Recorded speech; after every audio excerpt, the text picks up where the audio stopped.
사랑하는 성도님들, 오늘 밤도 잠자리에 들기 전 마음 한편이 무겁지 않으십니까? 하루 종일 쌓인 피로와 걱정들이 머릿속을 맴돌고 내일에 대한 불안이 밀려와 쉽게 잠들지 못하는 그런 밤들을 보내고 계시지 않습니까? 특히 요즘 같은 시대에는 경제적 어려움, 건강 문제, 가족 관계의 갈등, 그리고 불확실한 미래에 대한 두려움이 우리의 마음을 짓누르고 있습니다. 그런데 믿음의 가족들, 혹시 잠들기 전에 하나님의 말씀을 들으면서 잠에 드는 것이 얼마나 놀라운 축복인지 아십니까?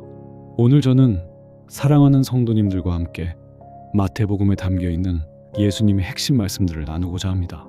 마태복음은 예수님이 누구신지, 그분이 우리에게 어떤 구원과 소망을 주시는지를 가장 명확하게 보여주는 복음서입니다.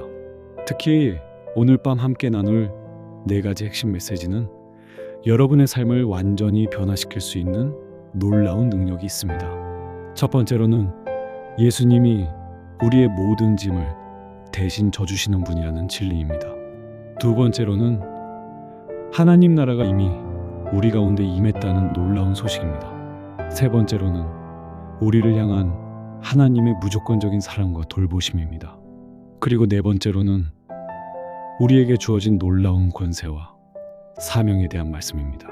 이 4가지 진리가 여러분의 마음 깊은 곳에 새겨질 때 정말로 기적 같은 변화들이 일어나기 시작할 것입니다. 그러면 지금부터 함께 마태복음의 보석 같은 말씀들 속으로 들어가 보겠습니다. 첫 번째로 예수님께서 우리에게 주신 가장 위로가 되는 약속의 말씀을 살펴보겠습니다. 현대를 살아가는 많은 분들이 무거운 짐을 지고 살고 있습니다. 직장에서의 스트레스, 자녀 교육에 대한 부담, 노후에 대한 걱정, 건강에 대한 염려 등 정말 다양한 짐들이 우리의 어깨를 짓누르고 있지 않습니까? 어떤 분들은 밤잠을 설치며 이런 생각을 하십니다. 내가 언제까지 이런 무거운 짐을 져야 할까? 과연 이 문제들이 해결될 날이 올까? 이런 마음으로 지쳐가시는 성도님들에게 예수님께서 친히 말씀하셨습니다. 마태복음 11장 28절에서 30절 말씀입니다. 수고하고 무거운 짐진 자들아, 다 내게로 오라. 내가 너희를 쉬게 하리라. 나는 마음이 온유하고 겸손하니 나의 멍에를 메고 나에게 배우라. 그러면 너희 마음이 쉼을 얻으리니 이는 나의 멍에는 쉽고 나의 짐은 가벼움이라.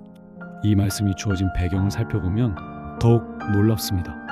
당시 이스라엘 백성들은 로마의 압제 아래서 정치적으로 억압당하고 있었고 종교 지도자들의 율법주의적 가르침으로 영적으로도 무거운 짐을 지고 있었습니다. 바리새인들과 서기관들은 백성들에게 수많은 종교적 규례와 의식들을 강요하며 그들의 어깨를 더욱 무겁게 만들고 있었습니다. 바로 그런 상황에서 예수님께서 이 놀라운 초청의 말씀을 하신 것입니다. 여기서 수고하고 무거운 짐진 자들이라는 표현은 단순히 육체적인 피로를 말하는 것이 아닙니다. 이것은 삶의 모든 영역에서 느끼는 영적, 정서적, 육체적 고갈 상태를 의미합니다. 예수님은 이런 상태에 있는 모든 사람들을 다 내게로 오라고 초청하고 계십니다. 그리고 내가 너희를 쉬게 하리라고 약속하셨습니다. 여기서 쉬게 한다는 것은 그냥 잠시 휴식을 취하는 것이 아닙니다. 이것은 헬라어로 아나파우시스인데 완전한 회복과 새로운 힘을 얻는다는 의미입니다. 예수님의 멍에는 쉽고 짐은 가볍다고 하셨는데 이것이 무슨 뜻일까요? 당시 목수였던 예수님은 멍에를 만드실 때 소의 목에 완벽하게 맞도록 정교하게 제작하셨을 것입니다. 잘 만들어진 멍에는 소에게 고통을 주지 않으면서도 효과적으로 일할 수 있게 해줍니다. 마찬가지로 예수님의 멍에는 우리에게 부담을 주는 것이 아니라 오히려 우리의 삶을 더 쉽고 의미 있게 만들어줍니다. 실제로 이 말씀을 붙잡고 살아가는 성도님들의 삶에는 놀라운 변화가 일어납니다. 한 성도님은 이렇게 간증하셨습니다. 사업이 어려워져서 매일 밤 잠들지 못하고 걱정만 하던 때가 있었습니다. 그런데 이 말씀을 붙잡고 기도하며 모든 짐을 주님께 맡겼더니 마음에 평안이 왔고 오히려 더 지혜롭게 사업을 할 수 있게 되었다고 하셨습니다. 또 다른 성도님은 자녀 문제로 고민하다가 이 말씀을 통해 위로받고 자녀를 주님께 맡기는 믿음을 갖게 되었다고 간증하셨습니다. 사랑하는 성도님들, 지금 여러분이 지고 있는 그 무거운 짐들을 예수님께 맡기시기 바랍니다. 주님은 지금도 여러분을 향해 다 내게로 오라고 말씀하고 계십니다. 오늘 밤 잠들기 전에 이 말씀을 마음에 새기고 여러분의 모든 걱정과 염려를 주님께 맡기시기 바랍니다. 그러면 참된 쉼과 평안을 경험하게 될 것입니다. 두 번째로, 마태복음이 우리에게 전해주는 놀라운 소식은 하나님의 나라가 이미 우리 가운데 임했다는 것입니다. 많은 분들이 하나님의 나라를 먼 미래의 일로만 생각하십니다. 죽은 후에 가는 천국, 예수님이 재림하신 후에 이루어질 완전한 세상으로만 이해하고 계십니다. 물론 그런 미래적 측면도 있습니다. 하지만 마태복음은 하나님의 나라가 이미 지금 여기서 시작되었다는 놀라운 진리를 보여줍니다. 예수님께서는 공생애를 시작하시며 이렇게 선포하셨습니다. 마태복음 4장 17절 말씀입니다. 이때부터 예수께서 비로소 전파하여 이르시되 회개하라 천국이 가까이 왔느니라 하시더라. 여기서 천국이 가까이 왔다는 표현은 헬라어로 엥기켄인데 이것은 이미 도착했다, 손에 닿을 수 있을 만큼 가까이 왔다는 의미입니다. 즉, 하나님의 나라는 미래에 올 것이 아니라 이미 예수님과 함께 우리 가운데 임한 것입니다. 그렇다면 하나님의 나라가 임했다는 것은 구체적으로 무엇을 의미할까요? 마태복음 4장 23절에서 그 답을 찾을 수 있습니다. 예수께서 온 갈릴리에 두루 다니사 그들의 회당에서 가르치시며 천국 복음을 전파하시며 백성 중의 모든 병과 모든 약한 것을 고치시니, 하나님의 나라가 임했다는 것은 예수님을 통해 하나님의 통치와 능력이 이 땅에 나타났다는 뜻입니다. 질병이 치유되고 귀신이 쫓겨나고 죄가 용서되고 절망이 소망으로 바뀌는 일들이 일어나기 시작한 것입니다. 이것은 단순히 2000년 전의 이야기가 아닙니다. 오늘날에도 예수님을 믿는 모든 사람들의 삶 속에서 하나님의 나라는 계속해서 역사하고 있습니다. 마태복음 6장에서 예수님께서 가르쳐 주신 주기도문을 보십시오. 나라가 임하시오며 뜻이 하늘에서 이루어진 것 같이 땅에서도 이루어지이다 라고 기도하라고 하셨습니다. 이것은 하나님의 나라가 지금 우리의 일상 속에서 실현되기를 구하는 기도입니다.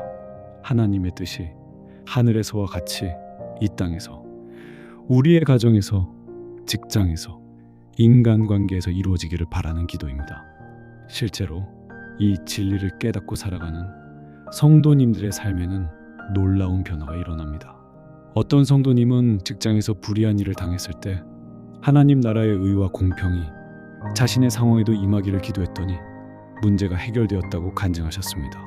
또 다른 성도님은 가족 간의 갈등으로 고통받을 때 하나님 나라의 사랑과 용서가 가정에 임하기를 기도했더니 놀라운 화해가 일어났다고 하셨습니다. 이처럼 하나님의 나라는 우리가 예수님을 믿고 따르는 순간부터 우리 삶의 모든 영역에서 역사하기 시작합니다. 질병에서 해방되고 염려에서 자유로워지고 죄책감에서 벗어나고 절망이 소망으로 바뀌는 하나님 나라의 능력이 나타나는 것입니다. 마태복음 5장에서 8장까지는 하나님 나라 백성들이 어떻게 살아야 하는지를 보여주는 산상수훈과 예수님의 기적들이 기록되어 있습니다. 심령이 가난한 자, 애통하는 자, 온유한 자, 의에 줄이고 목마른 자, 긍휼히 여기는 자, 마음이 청결한 자, 화평하게 하는 자, 의를 위하여 핍박을 받는 자들이 복이 있다고 하셨습니다. 이들은 하나님의 나라에 속한 사람들이며 그들에게는 하늘의 복이 보장되어 있습니다. 사랑하는 성도님들, 여러분은 이미 하나님의 나라 백성이 되었습니다. 예수님을 구주로 믿는 순간부터 여러분의 삶에는 하나님 나라의 능력과 축복이 역사하기 시작한 것입니다. 오늘 밤 이 진리를 마음 깊이 받아들이시기 바랍니다. 그러면 내일부터 여러분의 일상에서 하나님 나라의 기적들을 경험하게 될 것입니다. 세 번째로 마태복음이 우리에게 전해주는 놀라운 메시지는 하나님의 무조건적인 사랑과 돌보심입니다. 현대인들이 가장 두려워하는 것 중 하나가 바로 버림받는 것입니다. 경제적으로 어려워지면 직장에서 해고당할까봐 걱정하고, 나이가 들면 가족들에게 짐이 될까봐 걱정합니다. 건강이 나빠지면 사랑하는 사람들이 자신을 떠날까봐 두려워하고, 실수를 하면 사람들의 시선이 차갑게 변할까봐 염려합니다. 하지만 마태복음은 우리를 향한 하나님의 사랑이 그 어떤 상황에서도 변하지 않는다는 것을 분명히 보여줍니다. 마태복음 6장 25절에서 34절까지 예수님께서 하신 말씀을 보겠습니다. 그러므로 내가 너희에게 이르노니 목숨을 위하여 무엇을 먹을까, 무엇을 마실까, 몸을 위하여 무엇을 입을까 염려하지 말라. 목숨이 음식보다 중하지 아니하며 몸이 의복보다 중하지 아니하냐. 공중의 새를 보라.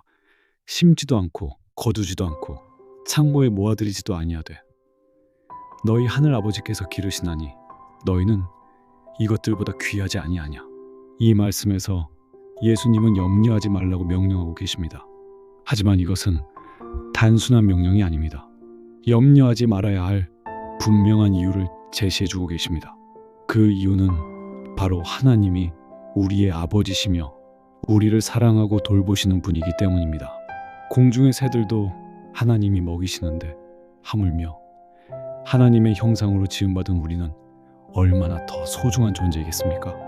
마태복음 10장 29절에서 31절에는 더욱 구체적인 말씀이 있습니다. 참새 2마리가 한 아사리온에 팔리는 것이 아니냐.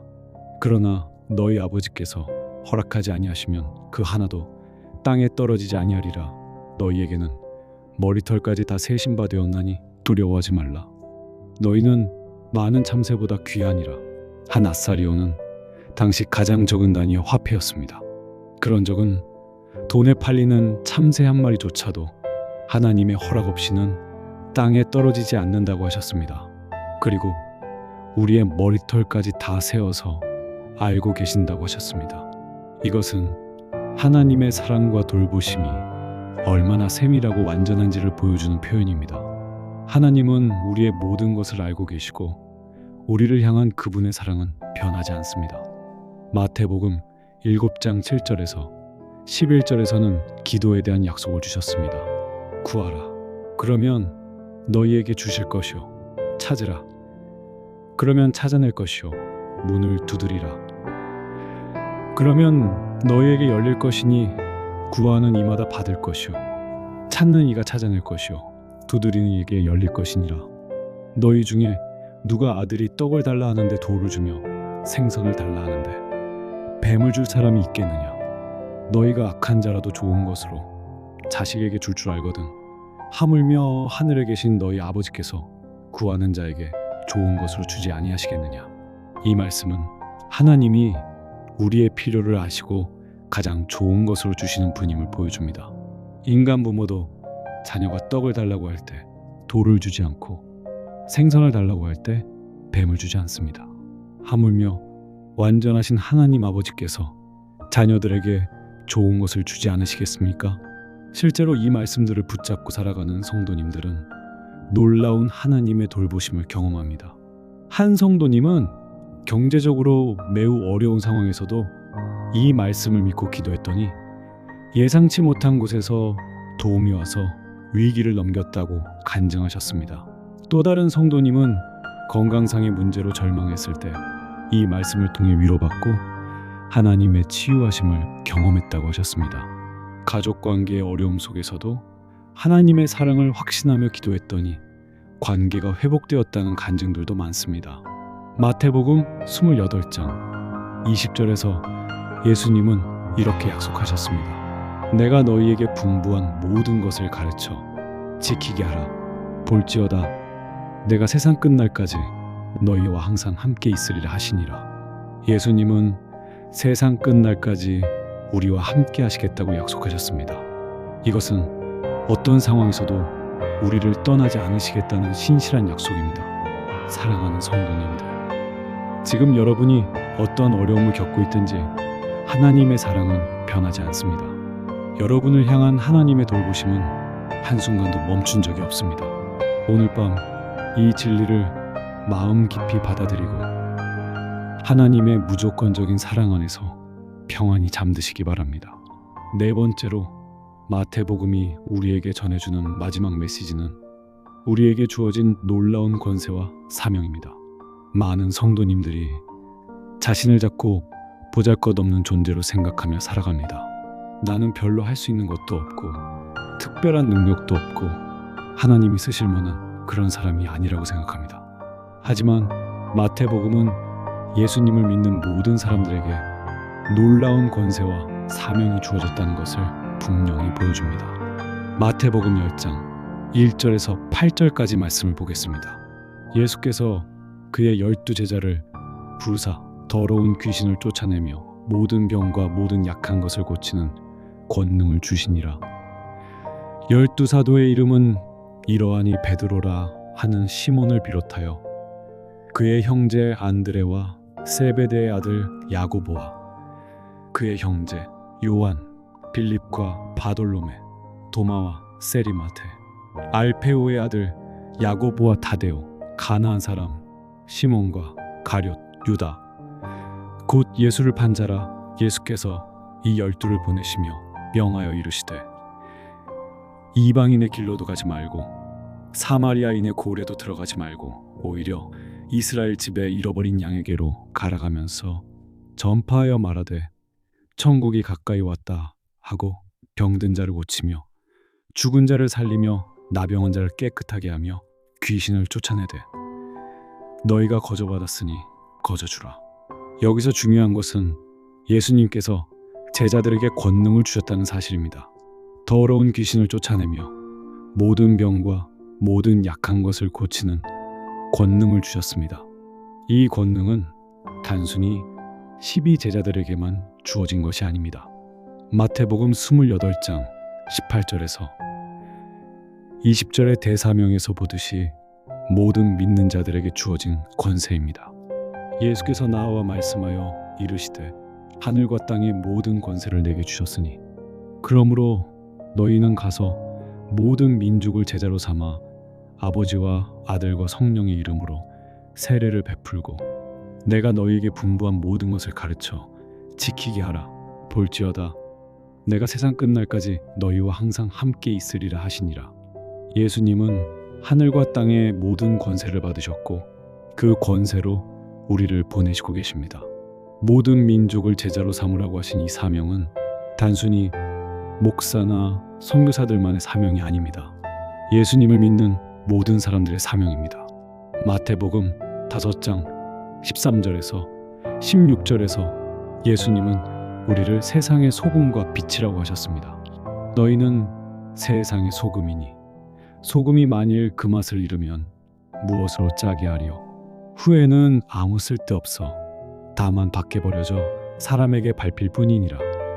너희는 세상의 빛이라 산 위에 있는 동네가 숨겨지지 못할 것이요 사람이 등불을 켜서 말 아래에 두지 아니하고 등경 위에 두나니 이러므로 집 안에 있는 모든 사람에게 비치느니라. 이같이 너희 빛이 사람 앞에 비치게 하여 그들로 너희 착한 행실을 보고 하늘에 계신 너희 아버지께 영광을 돌리게 하라. 소금은 부패를 막고 맛을 내는 역할을 합니다. 빛은 어둠을 밝히고 길을 인도하는 역할을 합니다. 예수님은 우리가 이 세상에서 바로 그런 역할을 하도록 부르셨습니다. 우리가 있는 곳에서 부패를 막고 어둠을 밝히고 사람들이 하나님께 영광을 돌리도록 하는 것입니다. 이것은 거창한 일만을 의미하는 것이 아닙니다. 우리의 일상에서, 가정에서, 직장에서, 학교에서 그리스도의 향기를 바라는 것입니다. 마태복음 9장 35절에서 38절에는 예수님의 마음이 잘 드러나 있습니다. 예수께서 모든 도시와 마을에 두루 다니사 그들의 회당에서 가르치시며 천국 복음을 전파하시며 모든 병과 모든 약한 것을 고치시니라. 무리를 보시고 불쌍히 여기시니 이는 그들이 목자 없는 양과 같이 고생하며 기진맥진함이라. 이에 제자들에게 이르시되 추수할 것은 많되 일꾼이 적으니 그러므로 추수하는 주인에게 청하여 추수할 일꾼들을 보내주소서 하라 하시니라. 예수님께서는 목자 없는 양과 같이 고생하고 기진맥진한 사람들을 보시고 불쌍히 여기셨습니다. 그리고 추수할 것은 많은데 일꾼이 적다고 하시며 일꾼을 보내달라고 기도하라고 하셨습니다. 우리는 바로 그 일꾼들입니다. 하나님께서 이 시대에 보내신 추수꾼들입니다. 우리 주변에는 영적으로 목마르고 굶주린 사람들이 많습니다. 삶의 의미를 찾지 못해 방황하는 사람들, 절망 가운데 있는 사람들, 외로움과 상처로 아파하는 사람들이 우리 곁에 있습니다. 하나님은 바로 그런 사람들에게 우리를 보내고 계십니다. 마태복음 16장 19절에서 예수님은 베드로에게 이렇게 말씀하셨습니다. 내가 천국 열쇠를 내게 주리니 네가 땅에서 무엇이든지 매면 하늘에서도 매일 것이요 네가 땅에서 무엇이든지 풀면 하늘에서도 풀리리라. 이 말씀은 베드로 개인에게만 주어진 것이 아니라 교회, 즉 모든 믿는 자들에게 주어진 권세입니다. 천국 열쇠는 복음의 열쇠입니다. 우리에게는 사람들을 죄에서 해방시키고 하나님 나라로 인도할 수 있는 놀라운 권세가 주어진 것입니다. 실제로 이 권세를 깨닫고 사명을 감당하는 성도님들의 삶에는 놀라운 일들이 일어납니다. 한 성도님은 직장에서 동료들에게 따뜻한 관심과 사랑을 보여주었더니 그들이 교회에 나오게 되고 결국 예수님을 영접하게 되었다고 간증하셨습니다. 또 다른 성도님은 이웃들을 위해 꾸준히 기도하고 섬겼더니 그 동네에 부흥이 일어났다고 하셨습니다. 자녀들을 위해 기도하며 복음을 전했더니 온 가족이 주님께 돌아오게 되었다는 간증들도 많습니다. 마태복음 17장 20절에서 예수님은 이렇게 말씀하셨습니다. 이르시되 너희 믿음이 작은 까닭이니라 진실로 너희에게 이르노니 만일 너희에게 믿음이 겨자씨 한 알만큼만 있어도 이 산을 명하여 여기서 저기로 옮겨지라 하면 옮겨질 것이요 또 너희가 못할 것이 없으리라. 겨자씨는 아주 작은 씨앗이지만 자라면 큰 나무가 됩니다. 마찬가지로 작은 믿음이라도 하나님의 능력과 만나면 산을 옮기는 기적도 일어날 수 있습니다. 여기서 산은 우리 앞에 가로막힌 모든 장애물과 어려움을 의미합니다. 경제적 어려움, 건강 문제, 인간관계의 갈등, 가족 문제 등 우리 앞을 가로막고 있는 모든 산들을 믿음으로 옮길 수 있다는 것입니다. 하지만 이 권세와 능력은 우리 자신의 영광을 위한 것이 아닙니다. 마태복음 26절에서 28절에서 예수님은 이렇게 말씀하셨습니다. 너희 중에는 그렇지 않아야 하나니 너희 중에 누구든지 크고자 하는 자는 너희를 섬기는 자가 되고 너희 중에 누구든지 으뜸이 되고자 하는 자는 너희의 종이 되어야 하리라. 인자가 온 것은 섬김을 받으려 함이 아니라 도리어 섬기려 하고 자기 목숨을 많은 사람의 대속물로 주려 함과 같으니라. 우리에게 주어진 권세와 능력은 섬김을 위한 것입니다. 예수님처럼 자신을 희생하며 다른 사람들을 섬기기 위한 것입니다. 마태복음 25장 14절에서 30절까지는 달란트 비유가 나옵니다. 주인이 종들에게 각각 다른 양의 달란트를 맡기고 떠났다가 돌아와서 결산하는 이야기입니다. 5달란트와 2달란트 받은 종들은 각각 2배로 남겨서 주인으로부터 착하고 충성된 종이라는 칭찬을 받았습니다. 하지만 1달란트 받은 종은 두려워서 그것을 땅에 묻어두었다가 주인으로부터 악하고 게으른 종이라는 책망을 받았습니다. 이 비유는 하나님께서 우리 각자에게 주신 은사와 능력을 어떻게 사용해야 하는지를 보여줍니다. 많이 받았든 적게 받았든 중요한 것은 충성스럽게 사용하는 것입니다. 하나님의 나라를 위해 사람들의 영혼을 위해 우리에게 주어진 모든 것을 사용하는 것입니다. 사랑하는 성도님들, 여러분은 하나님께서 이 시대에 보내신 소중한 일꾼들입니다. 여러분에게는 세상을 변화시킬 수 있는 놀라운 권세와 능력이 주어져 있습니다. 비록 여러분 자신은 작고 보잘것없다고 생각할지라도 하나님의 눈에는 귀하고 소중한 존재들입니다. 오늘 밤 이 진리를 마음 깊이 받아들이고 내일부터 여러분이 있는 그 자리에서 하나님의 사랑을 나누며 살아가시기 바랍니다. 마태복음 28장 19절과 20절의 대사명 말씀으로 오늘의 메시지를 마무리하겠습니다. 그러므로 너희는 가서 모든 민족을 제자로 삼아 아버지와 아들과 성령의 이름으로 세례를 베풀고 내가 너희에게 분부한 모든 것을 가르쳐 지키게 하라 볼지어다. 내가 세상 끝날까지 너희와 항상 함께 있으리라. 이것이 바로 우리에게 주어진 영광스러운 사명입니다. 사랑하는 믿음의 가족들, 오늘 밤 우리가 함께 나눈 마태복음의 4가지 핵심 메시지를 다시 한번 정리해 보겠습니다. 첫 번째로, 예수님께서 우리의 모든 무거운 짐을 대신 져주시고 참된 안식을 주신다는 놀라운 약속입니다. 수고하고 무거운 짐진 자들아, 다 내게로 오라. 내가 너희를 쉬게 하리라는 주님의 초청을 받아들이시기 바랍니다. 두 번째로, 하나님의 나라가 이미 우리 가운데 임했다는 복된 소식입니다. 회개하라, 천국이 가까이 왔느니라는 선포처럼 지금 이 순간에도 여러분의 삶에 하나님 나라의 능력이 역사하고 있습니다. 세 번째로, 우리를 향한 하나님의 무조건적인 사랑과 세밀한 돌보심입니다. 공중의 새들도 먹이시고 들의 백합화도 입히시는 하나님께서 여러분을 얼마나 더 사랑하고 돌보시겠습니까? 네 번째로, 우리에게 주어진 놀라운 권세와 사명입니다.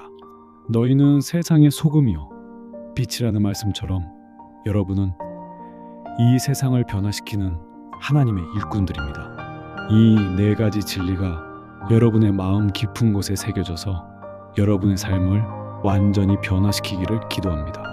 오늘 밤 잠들기 전에 이 말씀들을 마음에 새기시고 주님 안에서 평안한 잠이 드시기 바랍니다. 그리고 내일 아침 일어날 때는 이 모든 약속들이 여러분의 현실이 되어 새로운 하루를 시작하게 될 것입니다. 만약 이 말씀이 여러분의 마음에 위로와 소망이 되셨다면 아래 좋아요 버튼을 눌러주시고 댓글로 여러분의 간증과 기도 제목을 나누어 주시기 바랍니다. 또한 이런 은혜로운 말씀을 더 많은 분들과 함께 나누고 싶으시다면 구독과 알림 설정을 해주시기 바랍니다. 여러분, 한 분 한 분을 위해 기도하며 항상 하나님의 은혜와 평강이 여러분과 여러분의 가정에 충만하기를 축복합니다. 주님의 이름으로 축복합니다. 하나님께서 여러분을 사랑하시고 예수 그리스도의 은혜가 여러분과 함께 하시며